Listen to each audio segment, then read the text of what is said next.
Hello, Doc. Hello to everybody na nandito sa auditorium. Eto po ako. Nandito po ako ngayon dahil wala ako dyan sa inyo. Kaya, this time, English this time, gusto ko lang pong magbigay ng mensahe at pasasalamat sa ating mahal na director, si Sir Chief Remy Olveda.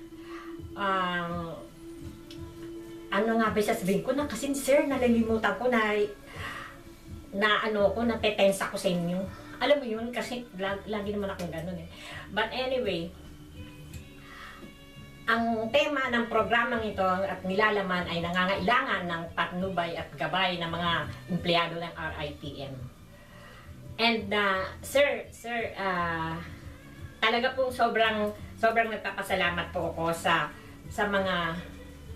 mga natutunan ko at na-experience ko dyan habang ako'y nandiyan dyan ng 19 na taon lang po naman. And napaka-ganda po ng naging kahinatnan ko po sa sitwasyon. Ay, mali. Teka, ulitin natin. Ayoko na yun. Ano ba yan, Chawinda?